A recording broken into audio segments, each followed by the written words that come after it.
ప్రియమైన భగవద్బంధువులందరికీ నమస్కారం. ఈరోజు మనం తీసుకునే సబ్జెక్టు రాగద్వేషములను తొలగించుకొని ప్రసన్నంగా, ఆనందంగా, సంతోషంగా ఎలా జీవించాలి అనేటువంటిది మనం తెలుసుకుందాం ఇవాళ. మనకి భగవద్గీత 2వ అధ్యాయం 64వ శ్లోకం మనకి ఏముంటుందంటే, రాగద్వేష వియుక్తైస్తు విషయాన్ ఇంద్రియైశ్చరన్ ఆత్మవశైర్విధేయాత్మ ప్రసాదం అధిగచ్చతి అని చెప్తుంది అనమాట. రాగద్వేష వియుక్తైస్తు అంటే రాగద్వేషములను విడిచిపెట్టిన వాడై విషయాన్ ఇంద్రియైశ్చరన్ అంటే ఈ ఇంద్రియాలు వాటి విషయముల్లో ప్రవర్తించినప్పటికీ ఆత్మవశైర్విధేయాత్మ అంటే ఎవరైతే ఈ విధంగా తన్ను తాను కంట్రోల్లో పెట్టుకొని ఆ యొక్క విషయాల్ని అనుభవించినప్పటికీ, అంటే కన్ను రూపం చూస్తున్నప్పటికీ, చెవి శబ్దం వింటున్నప్పటికీ, నోరు రుచులు చూస్తున్నప్పటికీ అంటే తింటున్నప్పటికీ, ఈ యొక్క స్పర్శేంద్రియ సుఖాలను అనుభవిస్తున్నప్పటికీ, ముక్కు వాసనలు చూస్తున్నప్పటికీ కూడా వాడు అనుభవించని వాడే అవుతాడు అని చెప్తాను అనమాట. రాగద్వేష వియుక్తైస్తు విషయాన్ ఇంద్రియైశ్చరన్ ఆత్మవశైర్విధేయాత్మ ప్రసాదమధిగచ్చతి అంటే ఈ పనులన్నీ కూడా ఈ పంచేంద్రియాలు చేస్తున్నప్పటికీ కూడా వాడి యొక్క ప్రసన్నతని అంటే వాడి యొక్క శాంతిని, వాడి యొక్క ఆనందాన్ని కోల్పోడు. మనకి 7వ అధ్యాయంలో కూడా మనకి అదే చెప్పుద్ది అనమాట. ఏమని చెప్తుందంటే, పశ్యన్ శృణ్వన్ స్పృశన్ జిగ్రన్ ప్రలపన్ విస్పృజన్ నిమిషన్ అపి ఇంద్రియాని ఇంద్రియార్థేషు వర్తంత ఇతి దారయన్ అని అంటాడు అనమాట. కాబట్టి ఈ విధంగా ఈ చూస్తూ వింటూ మాట్లాడుతూ ఈ యొక్క అన్ని కార్యక్రమాలు చేస్తున్నప్పటికీ కూడా అవి వాటి పనులు అవి చేసుకుంటున్నాయి తప్ప నేను ఏమీ చేయట్లేదు. నైవ కించిత్ కరోమి ఇతి అని చెప్తాడనమాట. నైవ కించిత్ కరోమితి యుక్తే మన్యేత తత్వవిత్ అంటాడనమాట. అంటే ఈ యోగయుక్తుడైనటువంటి వాడు అంటే యోగములో ఈ యొక్క మనసు నిలబడ్డటువంటి వాడు, యోగములో చక్కటి అనుభవం గడించినటువంటి వాడు ఈ పనులు చేస్తూ ఉన్నప్పటికీ కూడా వాటిల్లో వాడు బద్ధుడుగాడు. చక్కగా చేస్తున్నప్పటికీ కూడా వాడు ప్రసాదమధిగచ్చతి అంటాడనమాట. ఆత్మవర్షై విధేయాత్మ ప్రసాదమధిగచ్చతి అంటాడు. ఆ విధంగా ప్రసన్నతను, ఆనందాన్ని పొందుతున్నాడు అని చెప్తాడనమాట. కాబట్టి దీన్ని మనము ఈ శ్లోకం యొక్క మీనింగ్ ఇంగ్లీష్లో కూడా తెలుసుకోవడానికి ప్రయత్నిద్దాం. ఎందుకంటే మనం 2 లాంగ్వేజెస్లో కూడా తెలుసుకుందాం అనుకుంటున్నాం కదా, అందు గురించి. A man of disciplined mind who has his senses under control and who has neither attraction nor aversion for sense objects attains tranquility అంటే ప్రసన్నత పొందుతాడు అని చెప్తున్నారు అనమాట. Though he may be moving amidst objects of the senses అంటే ఆ యొక్క ఇంద్రియార్థముల్లో ప్రవర్తిస్తున్నప్పటికీ కూడా వాడు ఆ యొక్క శాంతిని, ఆనందాన్ని కోల్పోడు అని చెప్తున్నారు అన్నమాట. కాబట్టి ఈ రాగద్వేషాలంటే ఏంటి, అసలు వాటిని ఎలా మనం విడిచిపెట్టాలి అనేటువంటిది మనం తెలుసుకున్నట్లయితే మనకి ఈ యొక్క వీటి గురించి మా శ్రీకే గారు కూడా చెప్తారనమాట. మనము ఈ యొక్క 2 కూడా సమన్వయం చేసుకుంటూ చదువుకోవాలి అని చెప్తారు. పతంజలి యోగ సూత్రాలు, భగవద్గీత కూడా. అయితే మనకి పతంజలి యోగ సూత్రాలు మనకి 2వ అధ్యాయం మనకి సాధనా పాదంలో మనకి వీటి గురించి ఇంకా డీటెయిల్డ్గా మనకి చెప్తారనమాట. అంటే ఈ యొక్క రాగం అంటే ఏంటి, ద్వేషం అంటే ఏంటి అనేది వారు ఈ 2వ అధ్యాయం 7వ సూత్రంలో చెప్తారనమాట. సుఖానుశయీ రాగ అని చెప్తారనమాట. అంటే ఈ రాగం అంటే ఏంటంటే సుఖమును ఆశ్రయించుకొని ఉండేటువంటిది. అంటే ఈ రాగం అంటే మనకి అనురాగము అని కూడా చెప్పుకోవచ్చు అనమాట. ఇష్టము అంటే ఇష్టము ఒక మితిమీరినటువంటి ఇష్టాన్నే రాగము అంటారనమాట. కోరిక అంటే బాగా గొప్ప అభిరుచి, గొప్ప కోరిక కలిగి ఉండడమే రాగము అన్నమాట. కోరిక అనేది మామూలుగా అనమాట. రాగము అనేటువంటిది బలవంతమైనటువంటి కోరిక అనమాట. బలవత్తరమైన కోరికనే రాగము అంటారనమాట. అంటే ఇది సుఖానుషయి రాగ అని ఎందుకన్నారంటే మనకి ఈ ఈ పని చేస్తే మనకి ఇది సుఖాన్ని కలిగిస్తుంది అనేటువంటి ఒక ఇదనమాట. ఇప్పుడు సపోజ్ చాలామందికి ఉంటాయి ఏముంటుంది, మనకి సొంత ఇల్లు ఉంటే బాగుంటుంది అనేటువంటిది ఉందనుకోండి. ఆ సొంత ఇంటికి కావాల్సినటువంటి అమౌంట్ అంతా మన దగ్గర లేదు, కొంత అప్పు చేసో బ్యాంకు నుంచో లేకపోతే బయట ప్రైవేట్ వ్యక్తుల దగ్గర నుంచో తీసుకొచ్చి మనం ఇల్లు కట్టుకొని ఇంట్లో ఉంటున్నప్పుడు ఇప్పుడు కొంత బయట నుంచి అప్పు తెచ్చాం కాబట్టి అప్పుల వాళ్ళు అడిగారు అనుకోండి. అడిగినప్పుడు మనకేమైందంటే ద్వేషం వస్తుంది. రాగద్వేష వియుక్త అన్నాడుగా, ఈ రాగము ద్వేషం అనేటువంటిది కలిసే ఉంటాయి అన్నమాట. ఎప్పుడైతే వాళ్ళు అడిగారో వాళ్ళ మీద ద్వేషం వస్తుందన్నమాట. ద్వేషం అంటే ఏం చెప్తున్నారంటే 8వ సూత్రంలో దుఃఖానుషయి ద్వేష అంటారు అనమాట. అంటే మనకి దుఃఖాన్ని కలిగించినప్పుడు దాని మీద ద్వేషం అనేటువంటిది ఉంటుంది.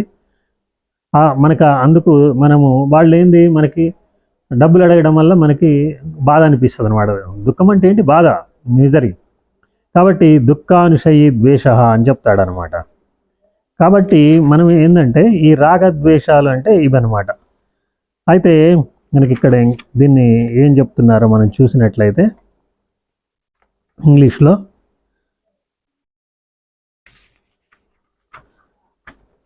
సుఖానుషయి రాగ అంటే సుఖం అంటే హ్యాపీనెస్, జాయ్, ప్లెజర్.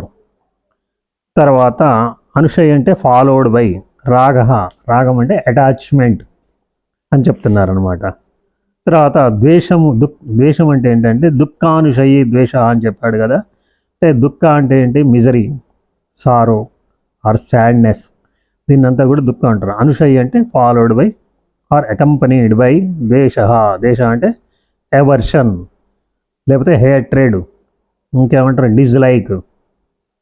తర్వాత స్ట్రాంగ్ డిజ్లైక్ అని కూడా చెప్పుకోవచ్చు అనమాట. ఇది ద్వేషము అని చెప్తారనమాట.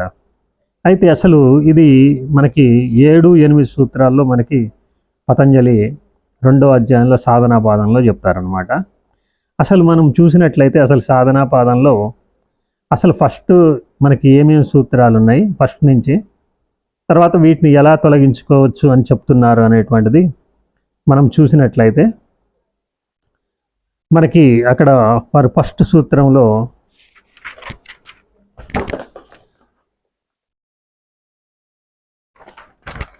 మనకేం చెప్తారంటే తపస్వాధ్యాయ ఈశ్వర ప్రణిధానాన్ని క్రియాయోగ అని చెప్తారనమాట. స్వాధ్యాయ ఈశ్వర ప్రణిధానాన్ని క్రియాయోగ అని చెప్తారనమాట. అంటే తపస్సు, స్వాధ్యాయం అంటే మనము యొక్క భగవద్గీత కానీ భాగవతం కానీ లేకపోతే యోగ వాసిష్టము, ఉపనిషత్తులు ఇలాంటి వాటిని చదువుకోవడం అనమాట. దాన్ని స్వాధ్యాయము అంటారు అనమాట. స్వాధ్యాయ ఈశ్వర ప్రణిధానాన్ని అంటే భగవంతుడికి శరణాగతి చెందడం. ఈశ్వర ప్రణిధానం అంటే ఈశ్వరుడికి శరణాగతి చెందడము అని చెప్తారనమాట. ఈ మూడింటిని కలిపి యోగానికి ఈ 3 క్రియలు అని చెప్తారనమాట. చాలామంది ఏమనుకుంటారంటే క్రియాయోగం అనేటువంటిది వేరే ఒక సపరేట్ యోగము అనుకుంటారనమాట. అలా కాదు, ఈ యొక్క యోగానికి ఈ 3 కూడా క్రియలు అని చెప్తారనమాట. అయితే ఒక్కొక్క దాన్ని మనం తీసుకొని చూసినట్లయితే తపస్సు అంటే ఏంటి, స్వాధ్యాయం అంటే ఏంటి, ఈశ్వర ప్రణిధానం అంటే అనేటువంటిది మనం చూసినట్లయితే ఇక్కడ మరి దీన్ని కూడా ఇంగ్లీష్లో ఏం చెప్తున్నారో మనం చూసినట్లయితే ఒకసారి స్వాధ్యాయ ఈశ్వర ప్రణిధానం అంటే yoga in the a form of action constituting training and purifying the senses, self study in respect of the ancient teachings and scriptures and surrender to the supreme consciousness. అంటే ఈశ్వర ప్రణిధాన అంటే ఏమంటున్నారు, surrender to the supreme consciousness అంటే ఆ యొక్క పరమమైనటువంటి ఆ చైతన్యానికి, మనలో ఉన్నటువంటి ఆ పరమాత్మకి మనము సరెండర్ అవటము అని ఇక్కడ చెప్పడం అన్నమాట. సుప్రీం కాన్షియస్నెస్ అంటే పరమాత్మ అని కూడా మనం చెప్పుకోవచ్చు అనమాట. ఇక్కడ తపస్సు అంటే ఏం చెప్తున్నారంటే మనకి భగవద్గీతలో మనకి చూసినట్లయితే 3 రకముల తపస్సు చెప్తున్నారు అనమాట. ఒకటి వాచిక తపస్సు, ఒకటి శారీరక తపస్సు, ఒకటి మానసిక తపస్సు అని చెప్తున్నారనమాట. కాబట్టి ఆ మూడింటిని గురించి మనం ఇక్కడ చూద్దాం అనమాట ఏం చెప్తున్నారో. మనకి ఇది 17వ అధ్యాయంలో మనకి 14, 15, 16 శ్లోకాల్లో మనకి ఈ యొక్క తపస్సు గురించి చెప్పడం జరిగిందనమాట. దాన్ని శ్రద్ధాత్రయ విభాగ యోగము అంటారు అనమాట. ఆ శ్రద్ధాత్రయ విభాగ యోగంలో 14, 15, 16లో మనకి ఇది చెప్పడం జరిగింది. దేవద్విజ గురు ప్రాజ్ఞ పూజనం శౌచమార్జవం బ్రహ్మచర్య మహింసాచ శారీరం తప ఉచ్యతే అని చెప్తాడనమాట. అంటే దేవ అంటే దేవతలను, ద్విజ అంటే బ్రహ్మజ్ఞానులను, గురు అంటే టీచర్స్ మాస్టర్స్ గురువులను, తర్వాత దేవద్విజ గురు ప్రాజ్ఞ అంటే జ్ఞానులను, ప్రాజ్ఞులు అంటే జ్ఞానులు అనమాట. తర్వాత పూజనం అంటే వాళ్ళని సేవించటము, శౌచం ఆర్జవం అంటే శౌచముగా ఉండటం అంటే పవిత్రంగా ఉండడము, తర్వాత నిరాడంబరత్వము, శౌచం ఆర్జవం అంటే నిరాడంబరంగా ఉండడం అంటే ఆడంబరం లేకుండా ఉండడము, తర్వాత బ్రహ్మచర్యం అంటే బ్రహ్మచర్య వ్రతాన్ని ఆచరించడం, తర్వాత అహింస అంటే ఏ ప్రాణిని హింసించకుండా ఉండడము. హింసించకుండా అహింస అంటే ఏంటంటే మనోవాక్కాయములతో కూడా ఎవరిని హింసించకూడదు అనమాట. అంటే ఇప్పుడు కొంతమంది ఏంటంటే హింసించడం అంటే ఏం ఒక కొట్టడం అనే కాదు, ఏదో కుక్కనో లేకపోతే గేదెనో అట్లనే కాదు. కొంతమంది ఇప్పుడు ఎవరినైనా తిట్టాలనుకో కాకి మీద పిల్లి మీద పెట్టి తిడతా ఉంటారు అనమాట. అంటే వాళ్ళని మానసికంగా బాధ పెట్టినట్టే కదా. కాబట్టి మానసికంగా కానీ వాచికంగా కానీ తర్వాత ఏ విధంగా కూడా శారీరకంగా కానీ బాధ పెట్టకూడదు అనమాట. మూడింటి ద్వారా కూడా మనం అహింస అనేటువంటి వ్రతాన్ని పాటించాలన్నమాట. తర్వాత అనునవి శారీరక తపస్సులు అని చెప్తారనమాట. దేవ ద్విజ గురు ప్రాజ్ఞ పూజనం శౌచం ఆర్జవం బ్రహ్మచర్యం అహింసాచ శారీరం తప ఉచ్యతే అని చెప్తున్నారు అనమాట. దీన్ని శారీరక తపస్సు అని చెప్తున్నారనమాట. దీన్ని మనము ఇంగ్లీష్లో చూసినట్లయితే service of the devas, holy men, teachers. దేవతలు అంటే ఏంది?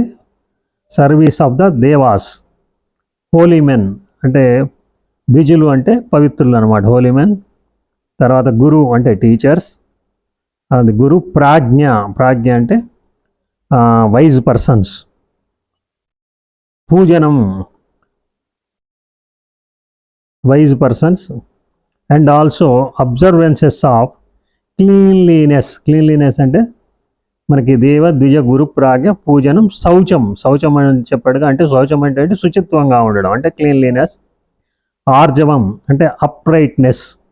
తర్వాత బ్రహ్మచర్యం అంటే కాంటినెన్స్ అండ్ నాన్ ఇంజురీ అంటే సెలబసీ అని కూడా చెప్తారు బ్రహ్మచర్యం అంటే. బ్రహ్మచర్యం అహింసాచ, తర్వాత నాన్ వైలెన్స్. అహింస అంటే నాన్ వైలెన్స్ అనమాట. These constitute austerities pertaining of the body అంటే దీన్ని శారీరక తపస్సు అని చెప్తున్నారు అనమాట. తర్వాత అనుద్వేగకరం వాక్యం సత్యం ప్రియహితం చేయత్ స్వాధ్యాయాభ్యసనం చైవ వాంగ్మయం తప ఉచ్యతే అని చెప్తాడు అనమాట. అంటే అనుద్వేగకరం అంటే ఉద్వేగము లేకుండా మాట్లాడటం అనమాట. ఉద్వేగం కలిగింపకుండా మాట్లాడటం అనుద్వేగకరం వాక్యం. తర్వాత సత్యం అంటే సత్యంగానే ఉండడము. తర్వాత ప్రియమైనది మాట్లాడటము, సత్యం ప్రియం. హితం అంటే హితమును కూర్చున్నది. తర్వాత స్వాధ్యాయాభ్యాసనం చేయవ అంటే వేదశాస్త్రములు పఠనం చేయటము. అంటే చెప్పుకున్న ఇందాక కూడా స్వాధ్యాయం అంటే మనం యొక్క భగవద్గీత కానీ భాగవతం కానీ తర్వాత యోగ వాసిష్టం కానీ ఉపనిషత్తులు వీటిని పఠనం చేయటాన్ని పఠించటాన్ని స్వాధ్యాయం అంటారన్నమాట. వాంగ్మయం తప ఉచ్యతే దీన్ని వాక్కుకు సంబంధించినటువంటి తపస్సు అని చెప్తారనమాట. దాన్ని ఇంగ్లీష్లో చూసినట్లయితే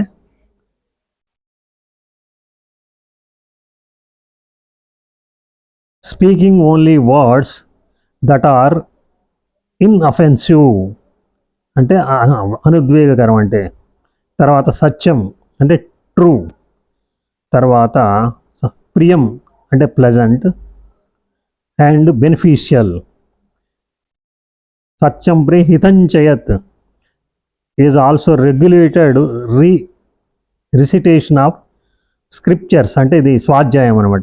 రెగ్యులర్ రిసిటేషన్ ఆఫ్ స్క్రిప్చర్స్ అంటే మన వేదాలు ఉపనిషత్తులు ఇవన్నిటిని కూడా భగవద్గీత యోగ వాసిష్టము ఇలాంటి వాటిని చదవటం అనమాట. దాన్ని స్క్రిప్చర్స్ అంటారు అనమాట. తర్వాత constitute austerity pertaining to speech, ఇది అంటే దీన్ని వాచిక తపస్సు అంటారు అనమాట. అనుద్వేగకరం వాక్యం, సత్యం, ప్రియం, హితం చేయత్, స్వాధ్యాయాభ్యసనం చేయవ వాంగ్మయం తప ఉచ్యతే. దీన్ని వాంగ్మయ తపస్సు అని చెప్తారనమాట. అంటే వాక్కుకి సంబంధించింది. ఫస్ట్ శారీరక తపస్సు చెప్పారు, ఇప్పుడు వాక్కుకి సంబంధించి తపస్సు చెప్పారు. ఇప్పుడు మనకి మానసిక తపస్సు గురించి కూడా చెప్తున్నారు అనమాట. ఏంటంటే మనఃప్రసాద సౌమ్యత్వం, మౌనం, ఆత్మ వినిగ్రహ, భావ సంశుద్ధిరిచ్చేతత్ తపోమానసముచ్యతే. అంటే మనఃప్రసన్నత, మనఃప్రసాదం అంటే మనస్సు ప్రసన్నం అవటం, సౌమ్యత్వం అంటే సౌమ్యంగా మాట్లాడటం అంటే శాంత స్వభావంగా, తర్వాత మౌనం అంటే మౌనంగా ఉండడం, ఆత్మ వినిగ్రహ అంటే మన యొక్క ఇంద్రియాలని మన యొక్క మనోబుద్ధి చిత్తాహంకారాలని కంట్రోల్లో ఉంచుకోవడం అనమాట. తర్వాత భావ సంశుద్ధి అంతఃకరణ శుద్ధి, ఇచ్చేత తపోమానసం ఉచ్యతే. వీటన్నిటిని కలిసి మానసిక తపస్సు అని అంటారనమాట. దాన్నే మనం ఇంగ్లీష్లో చూసినట్లయితే సెరెనిటీ. అంటే మనఃప్రసాదం అంటే సెరెనిటీ ఆఫ్ మైండ్, మనః ప్రసాదం. తర్వాత మనఃప్రసాద సౌమ్యత్వం, మౌనం, ఆత్మ వినిగ్రహం అంటే జెంటిల్నెస్, మోడరేషన్ ఇన్ స్పీచ్లో మోడరేషన్ ఉండడం, మౌనం, ఆత్మ వినిగ్రహ అంటే వినిగ్రహం అంటే సెల్ఫ్ కంట్రోల్. తర్వాత అండ్ ప్యూరిటీ ఆఫ్ హార్ట్, మౌనం, ఆత్మ వినిగ్రహ, భావ సంశుద్ధి ఇచ్చేత తపోమానసముచ్యతే అంటాడుగా, అంటే purity of heart. These are called austerity of the mind అంటే మానసికమైన తపస్సు అని చెప్తున్నారనమాట. కాబట్టి ఇక్కడ మనకి తపస్సు అనేటువంటిది ఇచ్చారు కాబట్టి తపస్వాధ్యాయ ఈశ్వర ప్రణిధానాన్ని క్రియాయోగ అని మనకి ఇక్కడ పతంజలి ఈ 2వ అధ్యాయం సాధనా పాదంలో చెప్పారు. కాబట్టి ఇది తపస్సు అంటే ఈ 3 రకాలైనటువంటి మనం శారీరక, వాచిక, మానసిక తపస్సులను కూడా మనం అనుష్ఠించాలన్నమాట. ఆ విధంగా మనం ఉన్నప్పుడే ఆ విధంగా ఉండాలి. తర్వాత ఇంకేం చెప్తున్నారంటే స్వాధ్యాయం అంటే ఏంటి, ఇప్పుడు ఇందాక కూడా చెప్పుకున్నాం అక్కడ కూడా, అంటే స్క్రిప్చర్స్ అంటే వేదాలు ఉపనిషత్తులు, భగవద్గీత, తర్వాత యోగ వాసిష్టము ఇలాంటి వాటిని మనం చదువుకోవడం, పతంజలి యోగ సూత్రాలు, నారద భక్తి సూత్రాలు ఇలాంటి బుక్స్ చదువుకోవడాన్ని దాన్ని స్వాధ్యాయం అంటారు. తర్వాత ఇంకా స్వాధ్యాయం అంటే తన్ను తాను పరిశీలించుకొనుట అని కూడా చెప్పుకోవచ్చు. తర్వాత జప చేయటము ఇవన్నీ కూడా స్వాధ్యాయం కిందకే వస్తుంది. తర్వాత ఈశ్వర ప్రణిధాన, ఈశ్వరుడికి సరెండర్ అవ్వడం అంటే భగవంతుడికి సరెండర్ అవ్వడం, వీటన్నిటినీ కలిపి మనకి క్రియాయోగము అని చెప్తున్నాను అనమాట. ఈ 3 క్రియల్ని కలిపి యోగానికి 3 క్రియలు అని చెప్తున్నాడు. సరే, మరి ఇవన్నీ ఎందుకు చేయాలి అని అంటే సమాధి భావనార్థ క్లేశతనూకరణార్థచ్చ అంటారు అనమాట. అంటే ఇది అంతా కూడా సమాధి కోసం చేయాలన్నమాట. ప్రాసెస్ ఆఫ్ సమాధి అంటే ఎప్పుడైతే ఈ సమాధి ఎప్పుడు కుదురుద్ది, క్లేశతనూకరణార్థచ్చ అంటారు. క్లేశములు అంటే ఏంటి, బాధలు, కష్టాలు, వీటిని తొలగించుకోవడం కోసం అనమాట. ఇబ్బందులు, క్లేశములు అంటే బాధలు, కష్టాలు, ఇబ్బందులు, వీటిని తొలగించుకోవడం కోసం మనము అది తొలగిపోయినప్పుడే సమాధి అనేటువంటిది మనకి సిద్ధిస్తుంది. సమాధి భావనార్థ క్లేశతనూకరణార్థచ్చ. సమాధి అంటే ప్రాసెస్ ఆఫ్ సమాధి, భావన అంటే అది inner experiences and inward journey. తర్వాత క్లేశములు అంటే certain pain causing experiences in our lives. తర్వాత తను అంటే to reduce down it's minimum, అంటే క్షీణింపజేయటము, ఏంది క్లేశముల్ని క్షీణింపచేయటము, తొలగించుకొనుట కోసం ఈ యొక్క ఈ సమాధి చేయాలన్నమాట. సమాధి అనేటువంటి కర్మకి ప్రాసెస్ అనేది మనం ఫాలో కావాలన్నమాట. తనువుకరణం అంటే అదేనమాట, వీకెనింగ్ ఆఫ్ ద క్లేశముల్ని వీకెన్ చేయడం కోసము మనము ఇది చేయాలని చెప్తున్నారు. మనం ఇంగ్లీష్లో చూసినట్లయితే దాన్నే action and discipline these the క్లేషాస్ and develops the consciousness of సమాధి.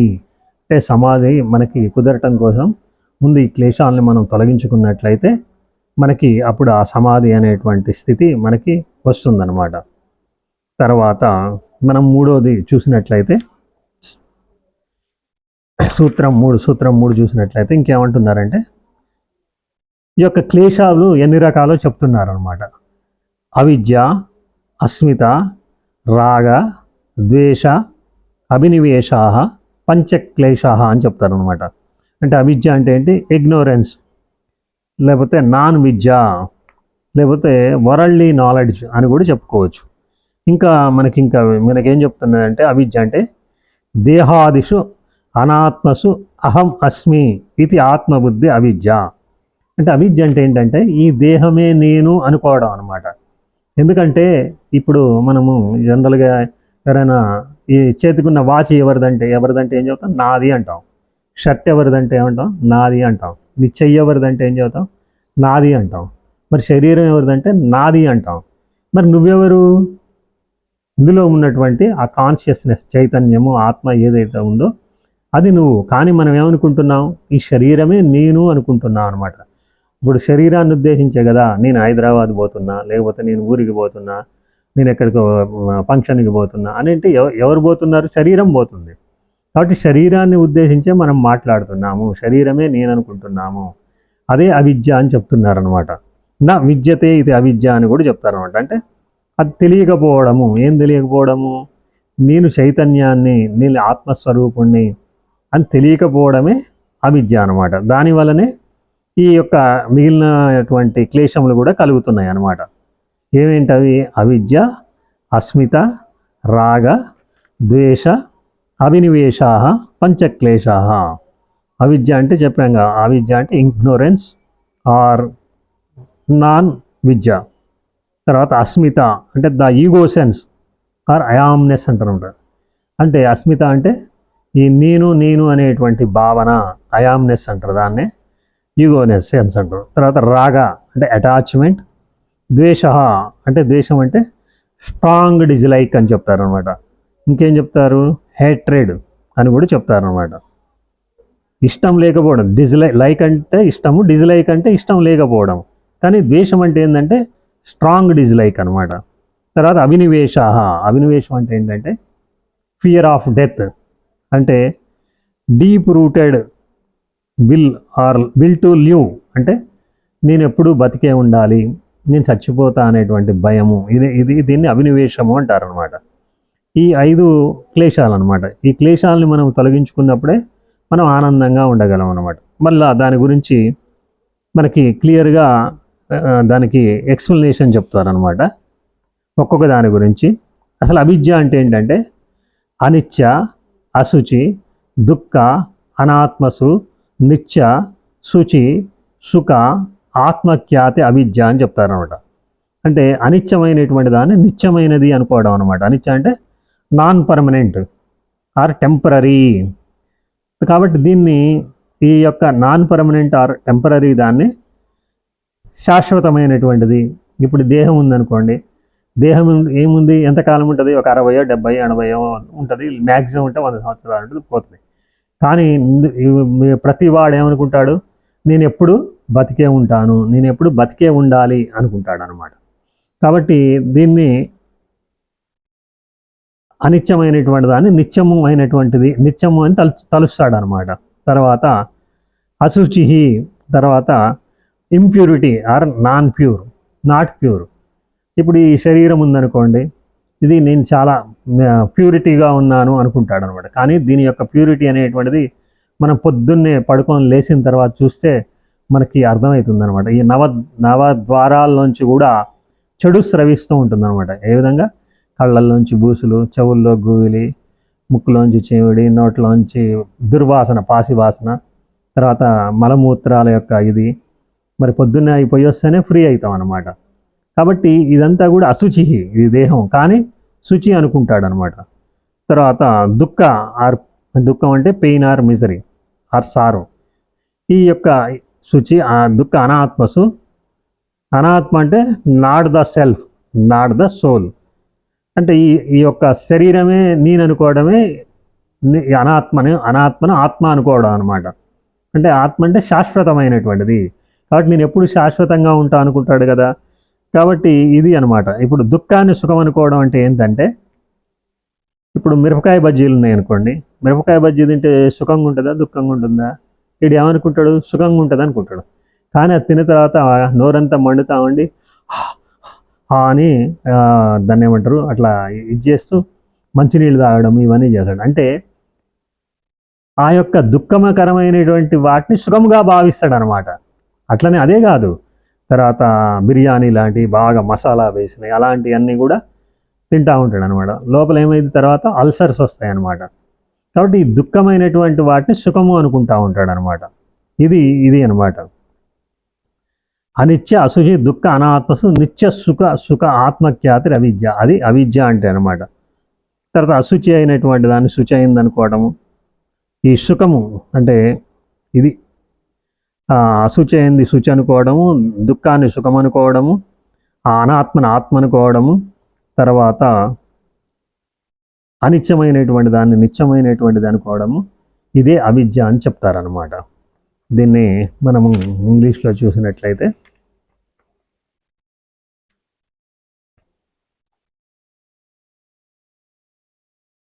అవిద్య is mistaking the impure and non eternal for the non changing.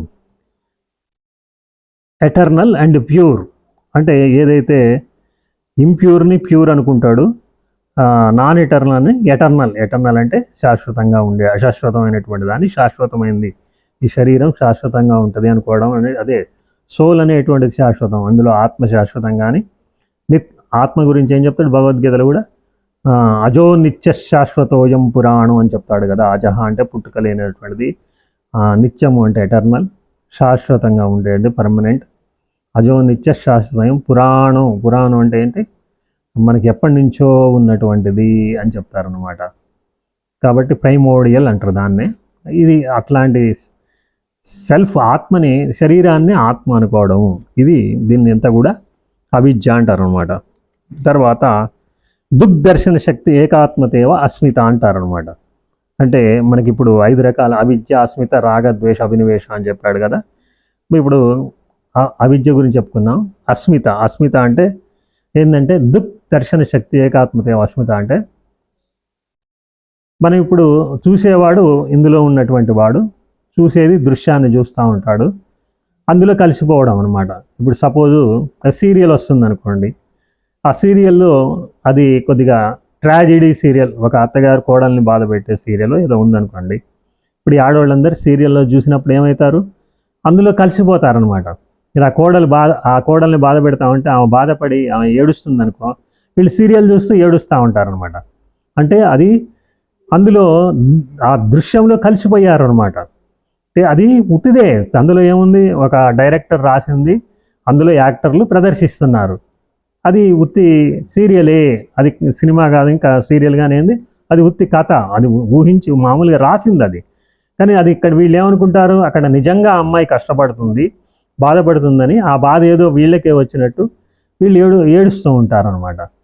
కాబట్టి అదనమాట దృక్శక్తిలో ఈ దర్శించేవాడు కూడా ఆ దృశ్యంలో కలిసిపోవడం అనమాట. దర్శన శక్తి ఏకాత్మతేవ అస్మిత అంటే అదనమాట. తర్వాత సుఖానుశయి రాగ అంటాడు అనమాట. అంటే రాగం అంటే ఏంటంటే ఇది సుఖాన్ని కలిగిస్తుంది అని అనుకోవడం అనమాట. ఇప్పుడు సుఖాన్ని కలిగిస్తుందనేగా ఇల్లు కట్టుకుందాం అనుకొని ఇంట్లో ఉందాం అనుకుంటాడు, కానీ అది ఏమవుతుంది, అది సుఖాన్ని కలిగిస్తుందని ఆయన వింటాడు, కానీ అదేం చేస్తుంది, దుఃఖాన్ని కలిగిస్తుంది. ఎలా, ఆ యొక్క మనం ఫండ్స్ కోసం కట్టడానికి కోసం మనం ఆ డబ్బులు అరేంజ్ చేసుకోవడానికి కొంత అప్పు తీయడం వల్ల అదేమవుతుంది, అది మనకి దుఃఖాన్ని కలిగిస్తుంది అనమాట. మనకి ఇక్కడ చూసినట్లయితే మనం ఈ సూత్రం 2లో 6 సుఖానుష దుగ్దర్శన శక్తి ఏకాత్మతే అస్మిత అంటే ఇంగ్లీష్లో ఏం చెప్తారంటే అస్మిత is the sense of self whether identified with పురుష ఆర్ కాగ్నిషన్.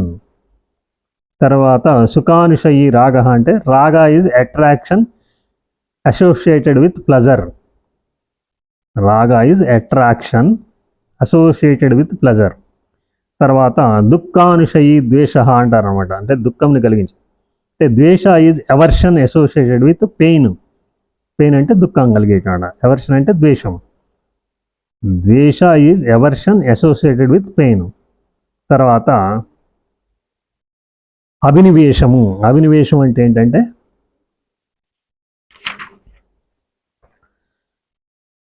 దుఃఖానుషయి ద్వేష స్వరసవాహి విదుషో అపి తదా ఆరూఢో అభినివేశ. అంటే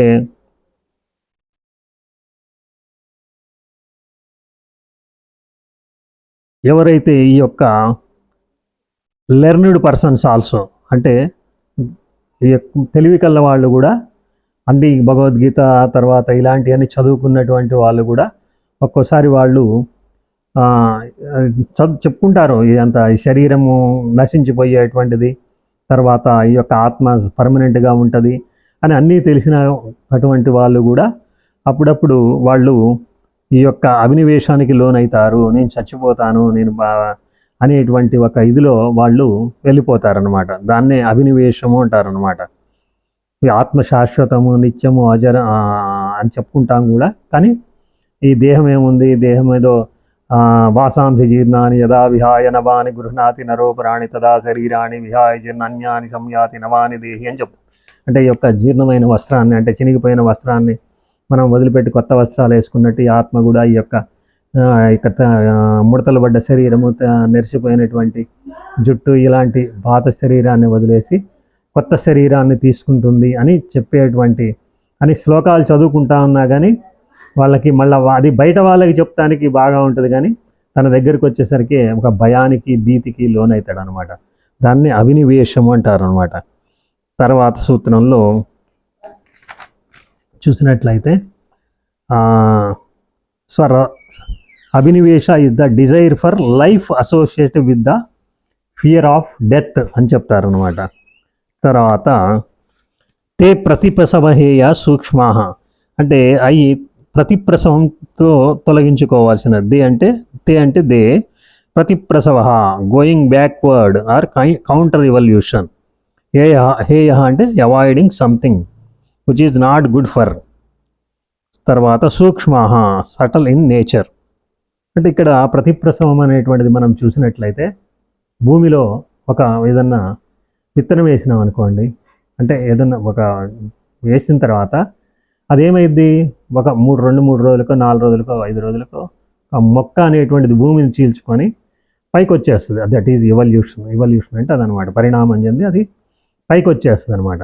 దీన్ని ప్రసవము అంటారు అనమాట. ప్రతిప్రసవం అంటే ఏంటి, దాన్ని వెనక్కి పంపించటం అనమాట. దాన్ని ప్రతిప్రసవ అంటారు. అంటే ఈ యొక్క క్లేశములన్నీ కూడా ప్రతిప్రసవహేయాహ అంటే దీన్ని ఎవల్యూషన్ పైకి రాకుండా లోపల నుంచి మనం దాన్ని లోపలికి పంపించాలన్నమాట. తే ప్రతిప్రసవహేయాహ సూక్ష్మ అని చెప్తాడనమాట. దీన్ని ఇంగ్లీష్లో చూసినట్లయితే ఇన్ సటల్ ఫార్మ్ ఆఫ్ క్లేశాస్ ఆర్ రెడ్యూసబుల్ బై ఇన్వల్యూషన్. అంటే ఇన్వల్యూషన్ అంటే ఏంటంటే ఇక్కడ మనకి ఇవల్యూషన్ ఏదైతుందో ఇవల్యూషన్కి ఆపోజిట్ ఇన్వల్యూషన్ అనమాట. తర్వాత మరి అవన్నీ ఎలా పోతాయి అని అంటే ధ్యానహేయ తద్వృత్తయ అంటాడనమాట. అంటే ఈ క్లేశాలన్నీ కూడా ధ్యానము చేయటం వల్ల పోతాయి అంటారనమాట. అంటే మెడిటేషన్, దాన్ని మనం మెడిటేషన్ చేసినట్లయితే పోతాయి అంటాం. ద వృత్తిస్ are impressions or modifications can be reduced by meditation అని ఇంగ్లీష్లో చెప్తారనమాట. కాబట్టి మనం ఈ విధంగా మనము ఈ యొక్క రాగద్వేషాలని, మన సబ్జెక్ట్ అది కాబట్టి రాగద్వేషాలను ఎలా తొలగించుకోవాలంటే ఈ విధంగా ధ్యానము చేయటం వల్ల నాట్ ఓన్లీ రాగద్వేషాలు, ఈ యొక్క పంచ క్లేశాలని కూడా మనము ఈ యొక్క ధ్యానము చేసినట్లయితే ఈ తొలగిపోతాయి. ఈ తొలగిపోయిన తర్వాత మనకు ఉండేటువంటి స్థితి ఎలా ఉంటుందంటే ఆ యొక్క ధ్యానం చేయటం వల్ల యుంజన్నేవం సదాత్మానం యోగి విగత కల్మష సుఖేన బ్రహ్మ సంస్పర్శ అత్యంతం సుఖమస్మృతి అంటాడు అనమాట. ఎవరైతే ఈ ధ్యానాన్ని యోగాన్ని చేస్తారో యుంజన్నేవం సదా ఆత్మానం యోగి విగత కల్మష, వాడు అప్పుడు కల్మషాలు క్లేశాలు లేకుండా అయిపోతాయి. సుఖేన బ్రహ్మ సంస్పర్శం, ఆ యొక్క భగవంతుడి సంస్పర్శలో అత్యంతం సుఖమస్నుతే అంటారు అనమాట. అత్యంతమైనటువంటి సుఖాన్ని, సుప్రీం జాయ్ అంటారు అనమాట. అలాంటి సుఖాన్ని పొందుతాడు. కాబట్టి అంతకంటే గొప్ప లాభం కూడా లేదని చెప్తాడు. ఎన్ లబ్ధాచ అపరం లాభం మన్యతేన అధికం తథా యస్మిన్ స్థితేన దుఃఖేన గురుణాపి విచాల్యతే అంటాడు అన్నమాట. కాబట్టి ఎవరైతే ఈ విధంగా చేసి యోగాన్ని చేసి మెడిటేషన్ చేసి ఇచ్చేస్తారో వాళ్ళు ఎం లబ్ధాచ అపరం లాభం, అంతకంటే గొప్ప లాభం లేదు, మన్యతేన అధికం తతః, అంతకంటే అధికమైనది ఇంకోటి లేదు. యస్మిన్ స్థితేన దుఃఖేన గురుణాపి విచాల్యతే, వాళ్ళకి ఎంత దుఃఖము, ఎంత బాధ, ఎంత క్లేశాలు, ఎంత కష్టాలు వచ్చినా కూడా అవి వాళ్ళని చలింప చేయలేవు అని చెప్తారనమాట. ఎందుకంటే అప్పుడు ఇలా చేసినప్పుడే మనము జనన మరణ చక్రం నుంచి పడగలుగుతాం అనమాట. ఏంటి మరి లేకపోతే బయటపడలేకపోతే ఏంటి మనకి ప్రాబ్లం అని మీరు అడగొచ్చు. ఒక్కసారి మనం జన్మ ఎత్తాము అని అంటే మళ్ళీ 5 రకాల దుఃఖాలు అనుభవించాలన్నమాట. అది ఎవరింట్లో పుట్టినా సరే, ఈవెన్ ప్రైమ్ మినిస్టర్ ఇంట్లో పుట్టినా, చీఫ్ మినిస్టర్ ఇంట్లో పుట్టినా కానీ 5 రకాల దుఃఖాలు అనుభవించాలన్నమాట. ఎందుకంటే ముందు గర్భ దుఃఖం అని అంటారు అనమాట. గర్భ దుఃఖం అనుభవించాలన్నమాట. తల్లి గర్భంలో ఉన్నప్పుడు ఏంది ఇలా ముడుచుకొని ఇలా ఉంటుందన్నమాట. మీరు ఎక్కడైనా గైనకాలజిస్ట్ లేడీ డాక్టర్ దగ్గర వెయిటింగ్ రూమ్లో చూసినట్లయితే మనకి ఆ పోస్టర్స్ చుట్టూ అంటించుంటాయి గోడలకి. అంటే ఏ నెలలో ఆ యొక్క శిశువు ఏ విధంగా ఉంటాడు. మరి ఇప్పుడు మనం ఇక్కడ ఇలా కూర్చున్నప్పుడు మనకు కొద్దిగా అరగంట కాగానే మనం పోస్టర్ ఇలా మార్చి ఇలా కూర్చుంటాం. మరి అక్కడ తల్లి గర్భంలో ఎలా కూర్చోవాలా? ఎంత నరకం ఉంటుంది. దాన్ని గర్భ నరకం అంటారు అన్నమాట. గర్భోపనిషత్తు చెప్పబోతారు దాన్ని గర్భ నరకం అంటారు అన్నమాట. తర్వాత పుట్టిన తర్వాత కూడా 2-3 ఇయర్స్ దాకా మాటలు రావు. మరి అప్పుడు తలకాయ నొప్పి, కడుపుల నొప్పి ఏదైనా వచ్చినా కూడా చెప్పలేడు అనమాట. ఏదొచ్చినా ఏడుస్తూ ఉంటాడు. అప్పుడు తల్లి అర్థం చేసుకొని మనకి ఏదో ఒకటి సరే ఆకలి అవుతుందని పాలు పట్టిస్తుంది. లేకపోతే అప్పటికి ఆపకపోతే చిల్డ్రన్ స్పెషలిస్ట్ దగ్గర తీసుకుపోతారు. అప్పుడు ఆయన పిల్లల డాక్టర్ ఏం చేస్తాడు, ఆయన కూడా ఏదో ఎక్స్పెక్ట్ చేసి ఏదో రాసిస్తాడు. మనం అయిపోస్తాము, తగ్గితే తగ్గినట్టు, లేకపోతే లేదు. తర్వాత శరీరం వచ్చిన తర్వాత మనం చనిపోయే లోపల వ్యాధులు ఏమి రావని ఏం లేదన్నమాట. దాన్ని వ్యాధి జనిత దుఃఖము అంటారు అనమాట. కాబట్టి ఒకటి గర్భ దుఃఖము, ఒకటి బాల్య దుఃఖము, ఇంకోటి వ్యాధి జనిత దుఃఖము, వ్యాధులతో బాధపడాల్సి ఉంటుంది. ఏ వ్యాధి రాదని ఏం లేదు. తర్వాత వృద్ధాప్య దుఃఖము, వృద్ధాప్యంలో వచ్చేటువంటి చెవులు వినపడకపోవడం, కళ్ళు కనపడకపోవడం, తర్వాత మోకాళ్ళ నొప్పులని ఇలాంటి బాధలతోటి వృద్ధాప్యంలో బాధపడాల్సి వస్తుంది. తర్వాత మృత్యు దుఃఖము అంటే అయ్యో నేను చచ్చిపోతున్నా అనేటువంటి ఒక భయము, ఒక బాధ. నేను ఇక్కడ ఇంత ఆస్తులు సంపాదించుకున్నా, ఇంత కొబ్బరి తోటలు, ఇంత మామిడి తోటలు ఇంత సంపాదించుకున్నా, ఇంత బంగారం, ఇంత బ్యాంక్ బ్యాలెన్స్, అరే ఇవన్నీ వదిలిపెట్టిపోవాలి, లేకపోతే నాకు ఇంతమంది స్నేహితులు ఉన్నారు, నాకు ఇంతమంది బంధువులు ఉన్నారు, వీళ్ళందరినీ వదిలిపెట్టిపోవాల్సి వస్తున్నటువంటి ఒక బాధ, ఇవన్నీ కూడా ఉంటాయి అన్నమాట. కారణం ఏంటంటే ల్యాక్ ఆఫ్ నాలెడ్జ్ అంటారు, అంటే జ్ఞానం లేకపోవడం. మరి ఆ జ్ఞానం ఎలా వస్తుంది? మనం ఏదైతే దే విద్య వేదితవ్యేత పరాచయ అపరాచ అంటారు అన్నమాట. 2 రకాల విద్యలు ఉన్నాయని చెప్తారనమాట. ఒకటి పరా విద్య, ఒకటి అపరా విద్య. అపరా విద్య అంటే ఏంటి? డాక్టర్, రాయరు, ఇంజనీరింగ్, ఇవన్నీ కూడా అపరా విద్యలు అంటారు అనమాట. ఇవన్నీ దేనికి? భుక్తి కోసం అనమాట. అంటే భార్య పిల్లల్ని పోషించుకోవడానికి అనమాట.